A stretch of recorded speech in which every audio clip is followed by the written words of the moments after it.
नमस्कार, news state देख रहे हैं आप। सबसे बड़ा मुद्दा के साथ हम हाजिर हैं। मैं हूं कुंदन जम्यार। आज हम बात करेंगे 8 के रण की। दरअसल दूसरे चरण में देश की 95 सीटों पर मतदान हुआ। पश्चिमी यूपी की 8 सीटों अमरोहा, बुलंदशहर, अलीगढ़, हाथरस, मथुरा, आगरा, नगीना और फतेहपुर सीकरी में भी दिग्गजों की किस्मत ईवीएम में कैद हो गई। दूसरे चरण के रण में हेमा मालिनी, राज बब्बर, भोला सिंह, गुड्डू पंडित समेत कई दिग्गजों की किस्मत ईवीएम में कैद हो गई है। पहले चरण की तरह ही इस बार भी मुख्य मुकाबला बीजेपी और गठबंधन के बीच ही बताया जा रहा है। गठबंधन को जहां जातीय समीकरण के सहारे जीत की उम्मीद है, तो बीजेपी राष्ट्रवाद के सहारे और विकास के मुद्दे पर फिर से एक इबारत लिखना चाहती है। मुद्दा में इसी पर हम बहस करेंगे और जानेंगे किसके दावे में कितना है दम।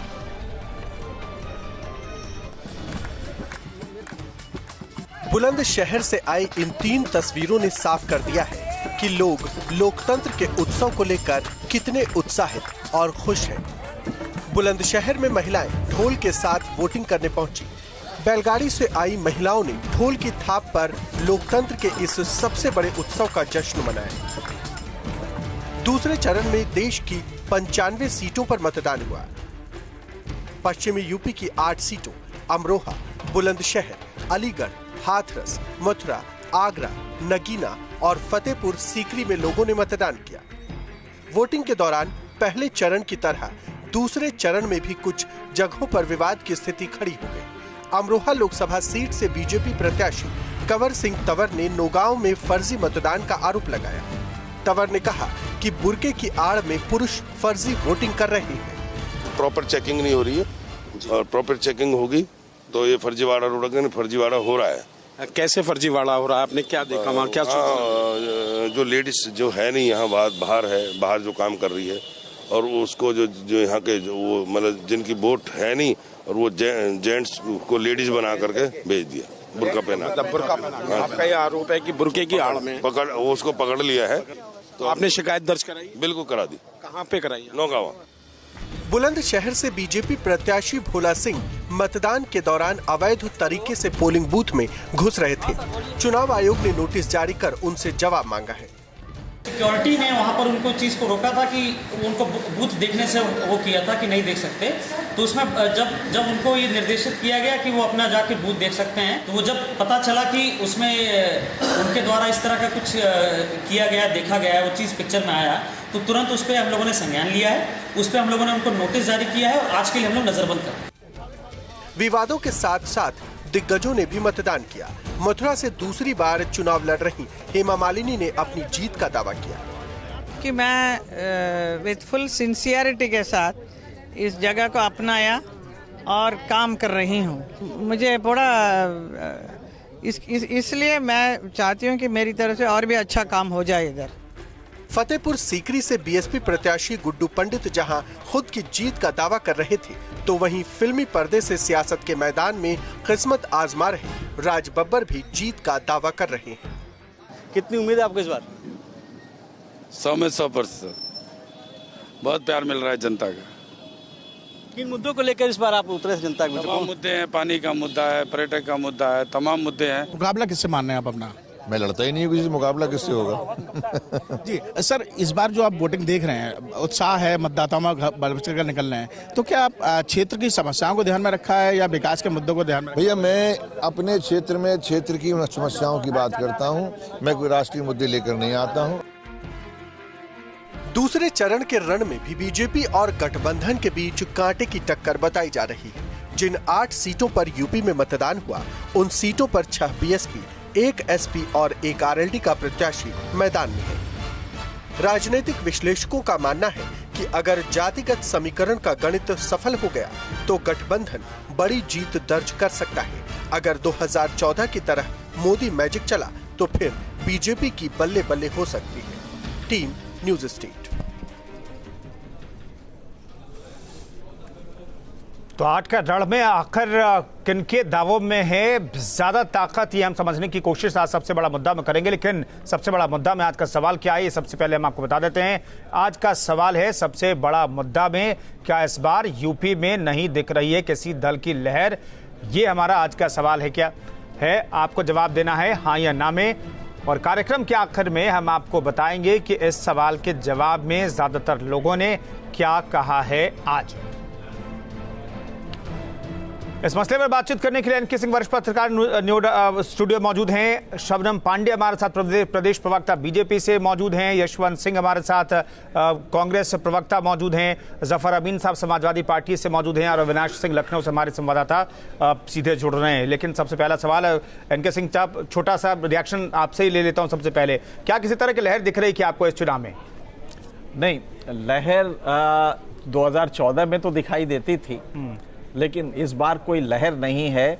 लेकिन लहर नहीं है इसका मतलब ये है कि हमने जो लहर जांचने का टूल्स जर्नलिज्म में लिए हैं, मीडिया में, वो टूल्स कैसे हैं।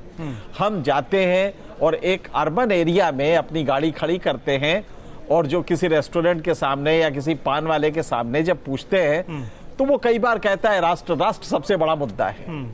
जब हम किसी खेत में जाएंगे और 40 डिग्री पे काम करने वाले उस गरीब से पूछेंगे जिसने शाम को खाना नहीं खाया है, इस समय मजदूरी करेगा तो शाम को उसको जो मिलेगा पगार, उससे वो खाना खाएगा, शाम को जो उसको मजदूरी मिलेगी उससे जब पूछेंगे तो उसको राष्ट्रभक्ति नहीं मालूम है, राष्ट्रवाद नहीं मालूम है। तो लेकिन हम उसके पास जाते नहीं है। ये लिहाजा लहर जब आप जांचने चलते हैं तो जर्नलिज्म के जो टूल्स हम अप्लाई करते हैं, और चूंकि मैं 40 साल से ये कर रहा हूं तो मुझे एहसास हो रहा है कि इंडियन मीडिया उस टूल्स को जो इस्तेमाल करी वो टूल्स ही गलत है।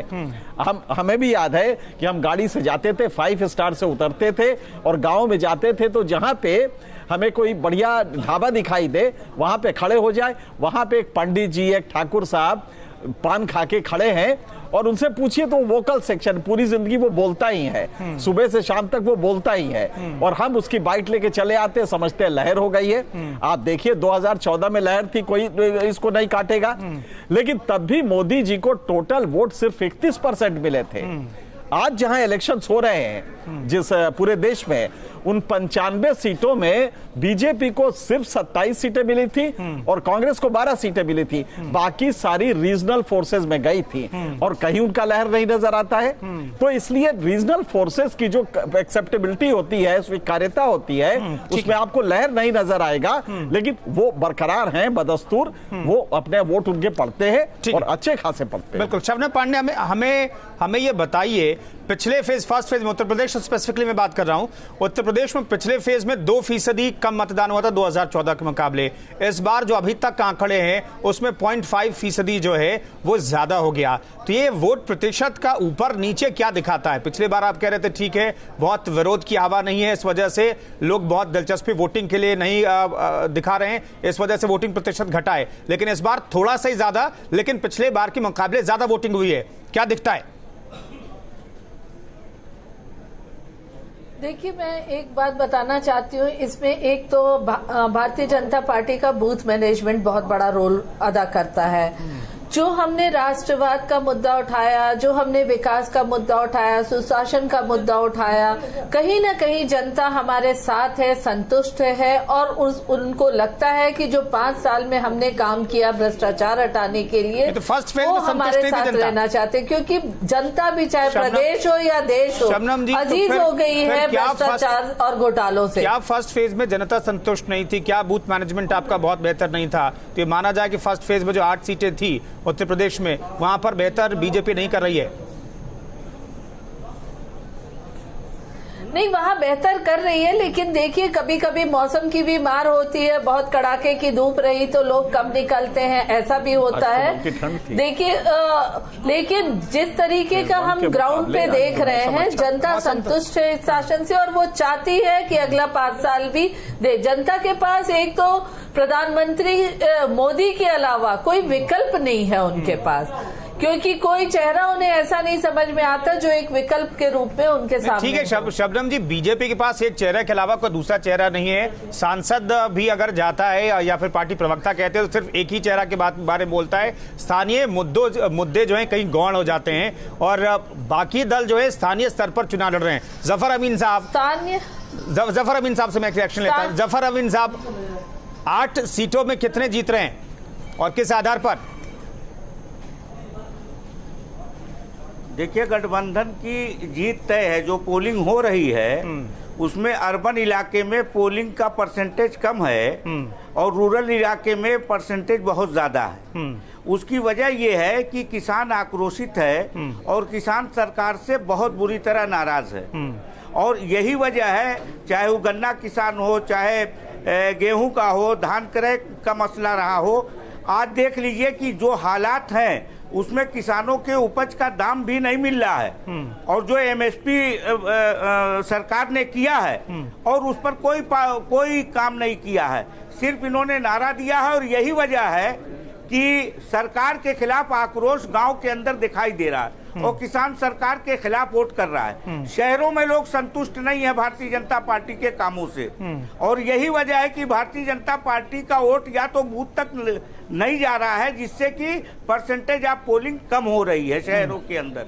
ये सीधे सीधे जो पोलिंग चल रही है उससे पता चल जा रहा है। दूसरे ये कि महागठबंधन का जितने भी हैं सब के सब एकजुट होके वोट को डाल रहे हैं। ठीक है, और ये दिखाई दे रहा है। देखिए, जो प्रचार था, प्रसार था भारतीय जनता पार्टी का, वो फेल कर गया। इनके कारपोरेट घराने के लोग जो प्रोपेगेंडा करते थे, ठीक है, वो सारा प्रोपेगेंडा फेल हो गया।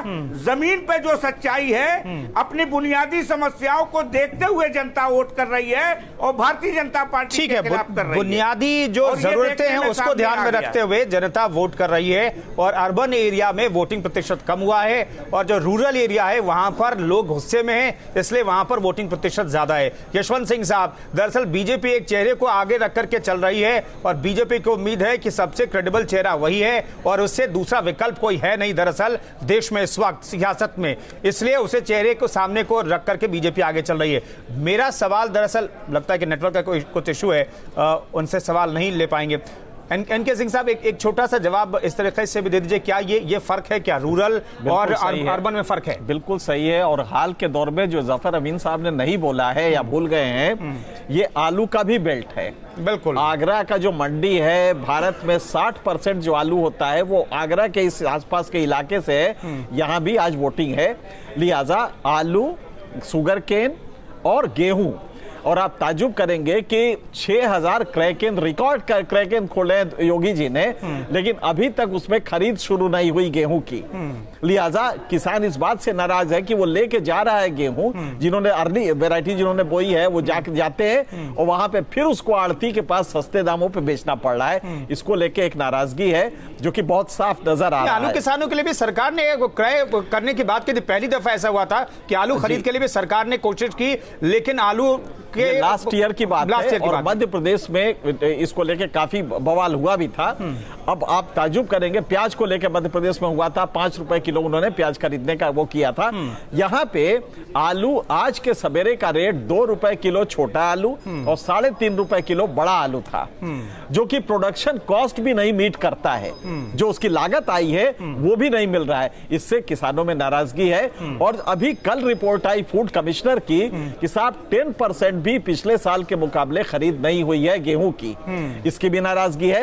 हो सकता है ये वो टर्नआउट हो, लेकिन जो पूनम जी ने बात कही है कि विकल्प नहीं है, ये बात बिल्कुल सही है कि जब वो वोट डालेगा तो ये बात सही है, लेकिन वो कहां किसको देगा और कौन प्रधानमंत्री बनेगा? अगर ये अपोजिशन यूनिटी मुकम्मल होती, एक होता, वो कांग्रेस को दे कि बीएसपी को दे कि एसपी को दे, ठीक है, ये कंफ्यूजन बना हुआ है। बिल्कुल। यशवंत सिंह साहब, दरअसल चेहरे की कमी है क्या विपक्ष के पास, और खासतौर पर कांग्रेस के नजरिए से भी देखें यूनिटी नहीं हुई, यूनिटी नहीं है। और दूसरी बात यह है कि भले ही लहर ना हो इस बार, लेकिन अभी भी प्रधानमंत्री लोकप्रिय हैं, ये कहा जा रहा है बाकियों के मुकाबले लोकप्रियता उनकी कहीं ज्यादा है। क्या यहां पर कमी रह गई क्या, और इस आधार पर कांग्रेस या बाकी लोग पिछड़ सकते हैं क्या? जी बिल्कुल नहीं, हम एक संसदात्मक प्रणाली में रहते हैं। हम यहाँ अध्यक्षात्मक प्रणाली में नहीं है कि अध्यक्ष का चुनाव करने जा रहे हैं, इसलिए लगातार विकल्प हैं और वो विकल्प आगे बढ़ेंगे। दूसरी बात इनके चेहरे की है, तो अगर चेहरा इनका इतना पॉपुलर है तो फिर पुराने सांसदों के टिकट क्यों काटे जा रहे हैं? इसका मतलब ये है कि इनको अपने चेहरे पे भरोसा नहीं है। और उसके बाद से जो इनका जुमला था वो बैकफायर हो चुका है। उनके अध्यक्ष ने बोल दिया है कि ये जो उन्होंने 15 लाख देने की बात कही थी ये जुमला था, उनके सारे वादे जुमले साबित हुए। तो हम कह रहे हैं कि अगर आपने बेरोजगारों की फौज खड़ा की है तो ये बेरोजगारों की फौज जो है आपके जुमले फिर खरीदेगी, आपके राष्ट्रवाद को फिर पकड़ेगी? नहीं पकड़ेगी। और आत्महत्या करता हुआ किसान भी आपके राष्ट्रवाद को नहीं लेगा। मैं राष्ट्रवाद को प्रणाम करता हूं, राष्ट्र को प्रणाम करता हूं, लेकिन भूख जो है वो राष्ट्रवाद को नहीं खरीदेगी। भूख चाहेगी कि भाजपा के घोषणा पत्र में हमारा मामला, हमारी भूख, हमारी रोटी, हमारे गांव, हमारी गलियां हमारा मुद्दा बने, जो वो नहीं बना पाई है। और इसी पे 2019 के चुनाव होने जा रहे हैं और बीजेपी बुरी तरीके से हारेगी और कांग्रेस के नेतृत्व में 2019 में सरकार बनेगी। ठीक है, अविनाश सिंह हमारे सहयोगी हमारे साथ जुड़े हुए हैं। अविनाश, दरअसल सीधा मुकाबला यहाँ पर, ठीक है, कांग्रेस के प्रतिनिधि हमारे साथ बैठे हुए हैं, उनके प्रदेश अध्यक्ष की भी किस्मत इस बार दांव पर है, ईवीएम में कैद हो गई है, उनका फैसला जनता ने कर दिया है। लेकिन बड़ा सवाल यह है कि गठबंधन और बीजेपी में चूज किसे जनता करे और किस आधार पर कर रही है? दरअसल आधार क्या है? आज पूरे दिन वोटिंग का ट्रेंड देखें, लोगों से लगातार बातचीत होती रही, तो क्या समझ में आया?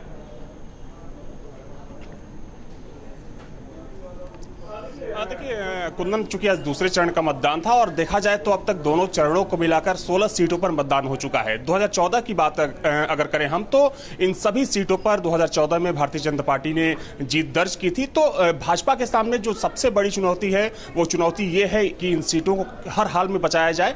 वहीं अगर हम बात करें आज की, तो चूंकि जिन 8 सीटों पर मतदान हुआ है, चाहे बुलंदशहर की बात करें, मथुरा की बात करें, आगरा की बात करें, तो अगर हम जातीय समीकरण पर गौर करते हैं तो आप देखेंगे क्योंकि उन तमाम सीटों पर कहीं ना कहीं जो दलित वोटर्स हैं या फिर जाट वोटर्स हैं या फिर जो मुस्लिम मतदाता हैं, उनकी अच्छी खासी तादाद है। और शायद यही वजह है कि अगर हम जो महागठबंधन है इन जातीय समीकरण को देखते हुए वो अपनी जीत के दावे कर रहा है। लेकिन जहां तक सवाल अगर मुद्दों की है या फिर किस आधार पर पब्लिक वोट डालने जा रही है, तो भाजपा के सामने एक चुनौती ये भी है कि अगर हम यूपी की बात करें तो यहां पर केंद्र की योजनाओं को जो जनता है आधार तो बना ही रही है, साथ ही में योगी सरकार का जो 2 साल का कामकाज है उस कामकाज को आधार बनाकर भी जो पब्लिक है, जो यहाँ की जनता है, वो वोट डालने निकल रही है। क्योंकि देखा जाए तो पिछले 2 सालों में भाजपा की तरफ से तमाम दावे किए गए, किसानों की कर्ज माफी के लिए काम किया गया, साथ में जो सौभाग्य योजना के जरिए लाखों जो, ठीक है, योगी सरकार के परफॉर्मेंस को भी ध्यान में रख रही है जनता। और अगर योगी सरकार के परफॉर्मेंस को स्थानीय स्तर पर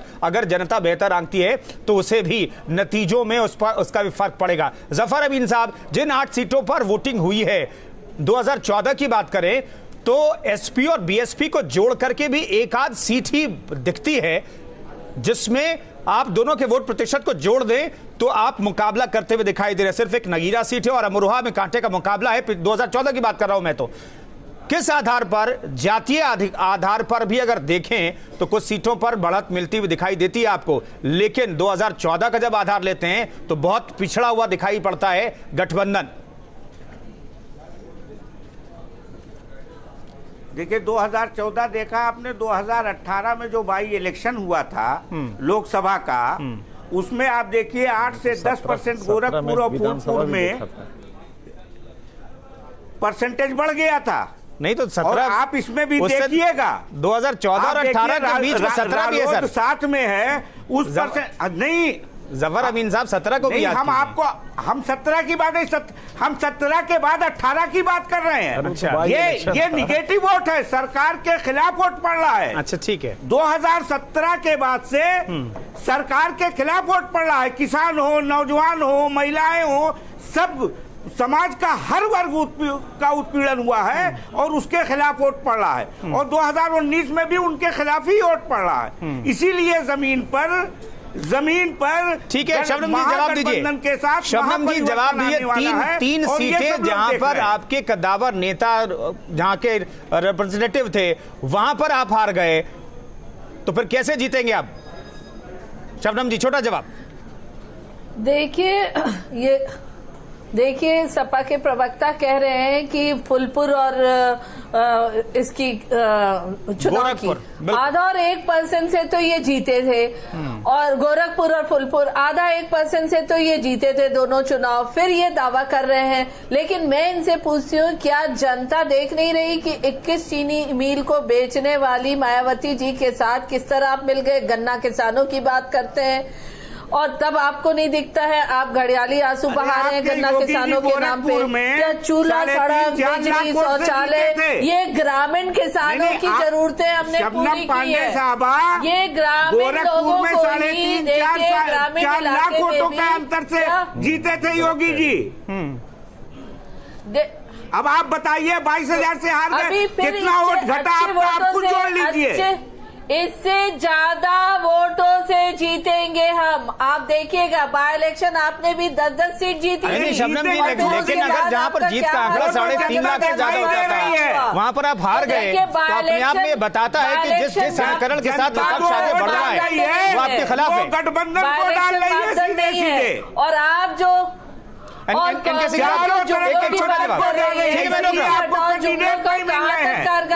अमीन साहब, मैं रोक रहा हूँ, एक छोटा सा जवाब मैं एनके सिंह साहब से फिर से ले लूं।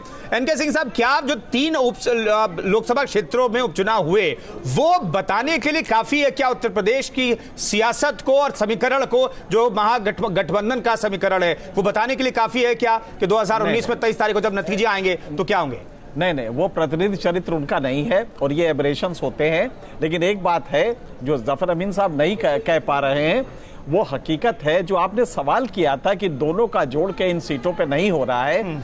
एफपीटीपी सिस्टम, चूंकि मैं छात्र रहा हूं चुनाव विज्ञान का और पॉलिटिकल साइंस का, एफपीटीपी सिस्टम में जब 2 फोर्सेस मिलती हैं तो जो विश्वास पैदा होता है उससे काफी अलग के भी वोट आते हैं। उसकी वजह से मल्टीप्लायर इफेक्ट, केमिस्ट्री अलग बन जाती है। बिल्कुल, केमिस्ट्री अलग हो जाती है। जो फिजिक्स या अर्थमेटिक होती है वो केमिस्ट्री में बदल जाती है।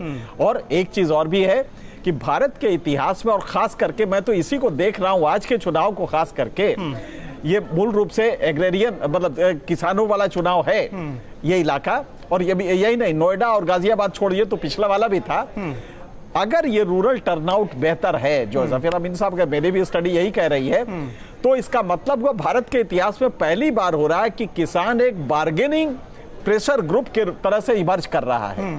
और ये गुजरात के चुनाव में दिखाई दिया, जब 31 जिलों में 16 जिलों में 6 सीटें सिर्फ बीजेपी को मिली जो कि ग्रामीण इलाके थे, और यही आपने मध्य प्रदेश, राजस्थान।